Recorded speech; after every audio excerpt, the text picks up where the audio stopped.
Okay, Tony Mormino with HVAC TV. And in this video, we're going to answer the question, what is a sales engineer? What the heck is a sales engineer? So I'm going to use the term sales engineer and account executive throughout this video because I know a lot of folks, when they search for this position, they type in sales engineer because that's historically what it's been called.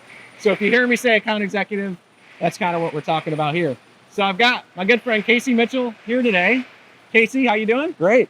And we're standing here in the middle of this pump skid manufacturing facility. Yep. Working on a job you just sold, which is, I think, a great kind of a area to talk about what a sales engineer does. So I'm going to start out with a story. Okay. And then you can give me your story. Okay. So here's the Tony Mormino story. I went to college for engineering. I graduated with a chemical engineering degree, but before I graduated, I had a feeling I wanted to go into sales. Okay? Now, this was in 1997, and there was this new thing called the World Wide Web. Do you remember the World Wide Web? I remember it.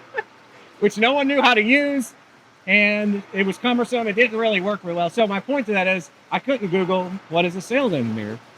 I've noticed even today, 25 years later, there's not a lot of good information on what a sales engineer is, especially in the HVAC community. So at the time I was asking that question in college, one of my guidance counselors said, hey, there's this gentleman coming here from one of the big HVAC manufacturers. He's talking about what is a sales engineer. So that changed my career. So we're going to do something here and maybe that'll change somebody's trajectory and what they do in life. Yeah. How's that sound? Good. Do you want to hear my story? Let's hear your story. All right. So my story is out of college, I went to work for a consulting engineering firm for 15 years. Had a lot of sales rep or sales engineers as friends along my career, and I always wondered kind of what they did. Right. And I knew what I did, but I always wondered what they did. What did you think they did? Golfing? Not as much as I thought they did, you know. Apparently they do a lot more than people realize. Yes. I think we'll get more into that in a minute. It's hidden a little bit. Yeah. But eventually I had the opportunity to come to the sales side, or sometimes the dark side of our industry. Right. Is that what they called it in the engineering world? Yeah. So one thing for, I think, especially sales engineers, you don't want to be called a salesman. Especially after you become an engineer, you want to be a sales engineer because you still really use your skills in sales. 100%.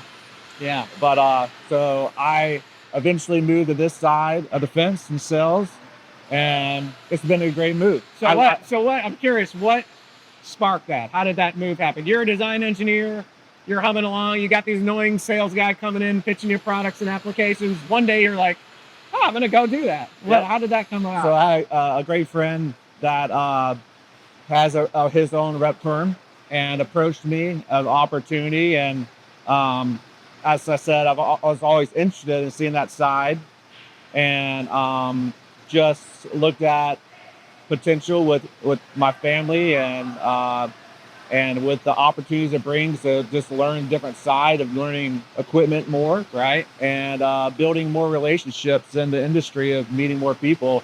It provided an option for me to do it. At the time, I was at a great firm I enjoyed, but it just something I thought I should try, knowing that you can always go back, to the engineering field once you leave. Good point. Now, what did that courting process look like? Your friend came in and said, hey, you want to work for me? You said, great. And you picked up all your stuff and left? Or was this months of time? Well, those who know me know that this happened on the golf course most of the time. But it was months. Right. It takes a lot, especially jumping from a secure engineering job, which feels really secure, to a sales, which is sometimes can fluctuate, Because sales, there's a couple different ways it's done, but sometimes it's 100% commission. Right. Sometimes it's salary plus commission. Some years are really good. Some years are like, ooh, am I going to make the bill? So that's what you're talking about. Right. Starting off from an engineer to sales, I was much more comfortable going salary plus commission. Then after you do it for a while and you get more comfortable and realize that, okay, I'm comfortable. I have a backlog. How long did it take to get to that where you were like, I can go full commission. I don't have to worry about it. I got so much 2 work. years is you feel pretty good. 3 years is the perfect time. I feel that you're fully in with your customers, your backlog's rolling. You feel comfortable moving to 100% commission if that person's comfortable with it. That's right. Right. Yeah. So I'm so curious. What was your perception of a sales engineer or account executive before you left? And what's been the biggest shock? Like, oh man, I had no idea, fill in the blank or whatever. Yeah.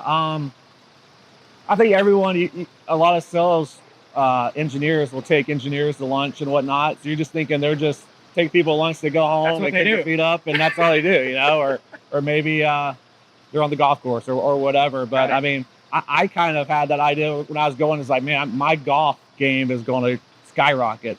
But you realize it's tough getting engineers and contractors out, just the time commitment. Yeah. But also you're doing so much. If you're going to take customer golf on a Wednesday for the day, that time doesn't go away. That time you're putting in at some point, where that's from after you put the kids to bed till after midnight.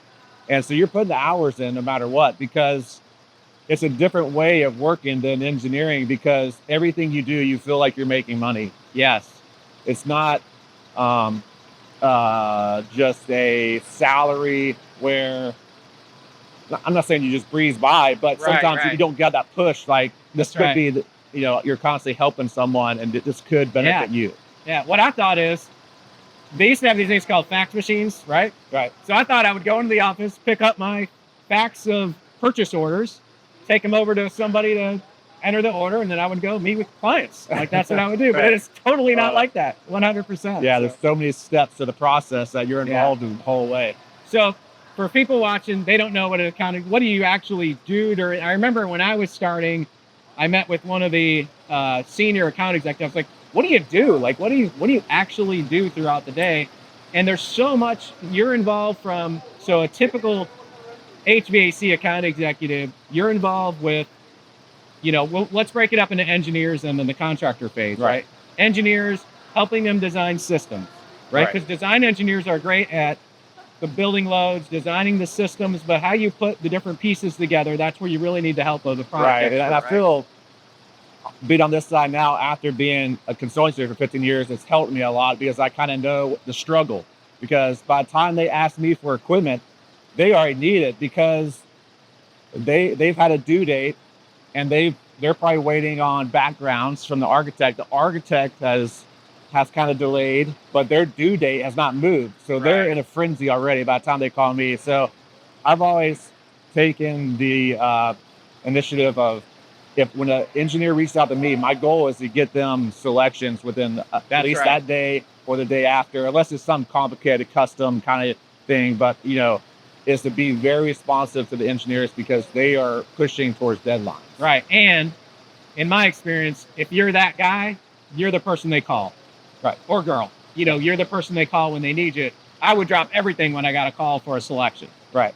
So getting a call for a selection to a account executive who likes what they do, that's, you know, that's the object. You want to get to that point, build the trust. You want to be a consultant to the consultants, is the way I like to think of it. Right. And, you know, I had this vision that account executives, HVAC account executives this was way before I started the industry, but they were like kind of car salesmen. Nothing against car salesmen. I'm sure there's a lot of good ones out there, but it's completely not like that. Like, the relationships we build are lifetime relationships, right? I was 20 years in Jacksonville, and I'm still good friends with a lot of the folks that I called on.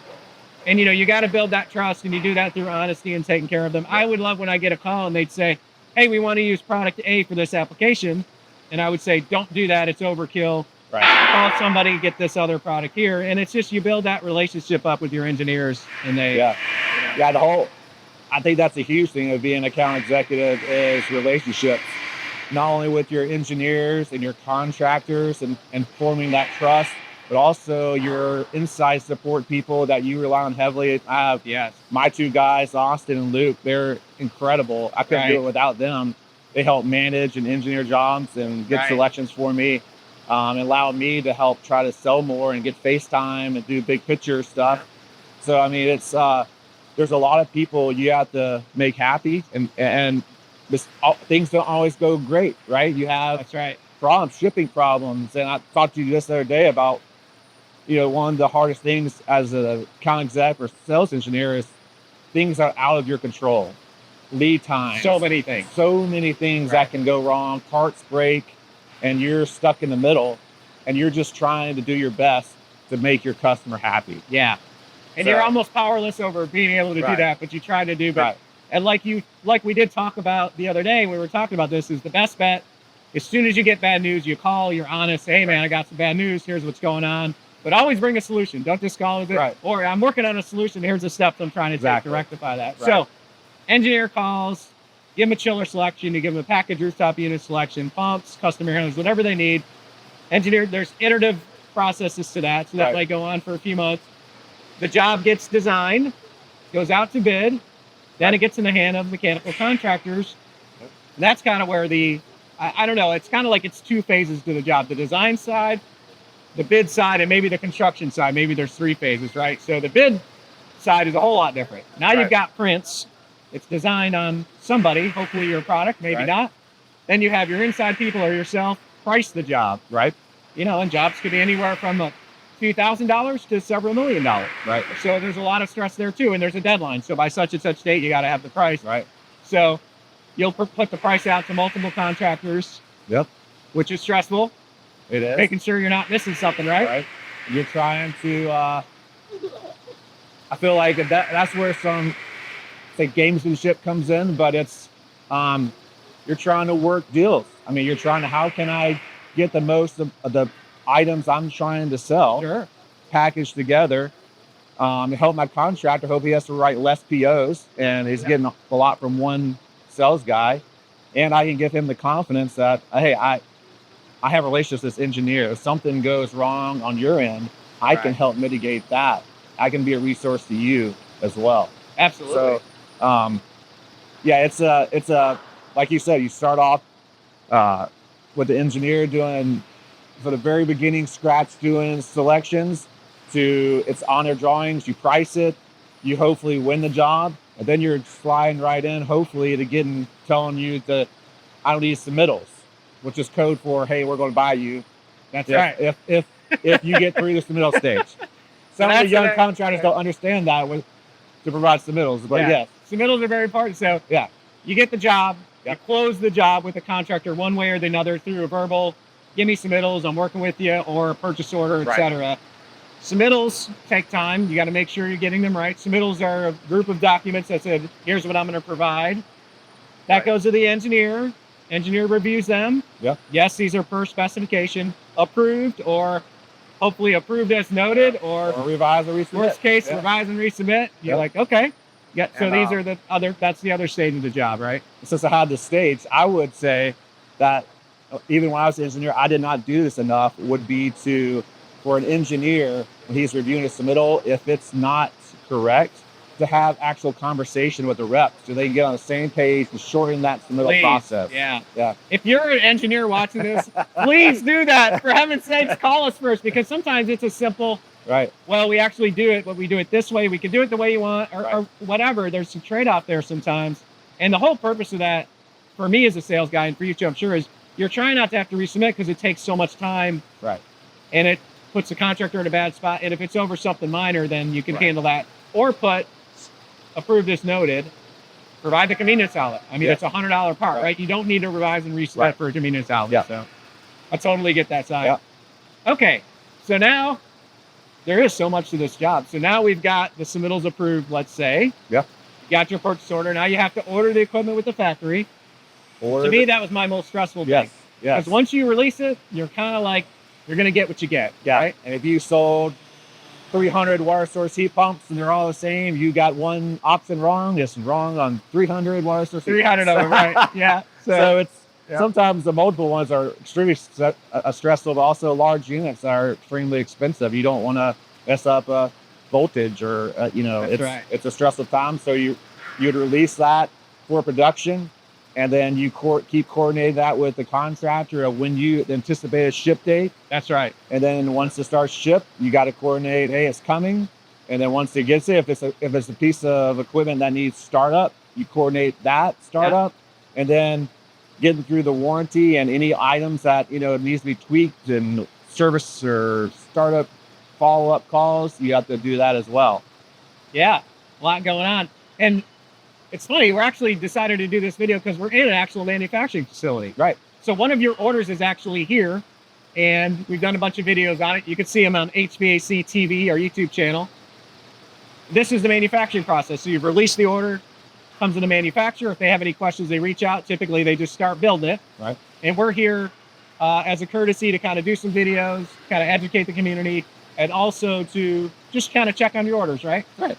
Yeah. Yeah, you want to see what's going on. Yep.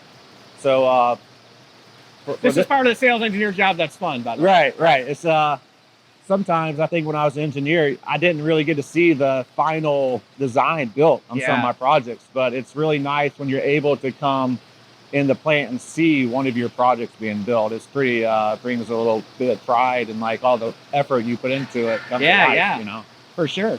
Yeah. For sure, 100%. And there's no better way for me, you probably experienced this too, to learn about the equipment than to come to a factory. Right. I can look at prints all day until I see this pump and this valve or whatever. It's hard to make sense. And I think going back to when I was an engineer, I think I did not do enough of that when I was an engineer to actually go to factories.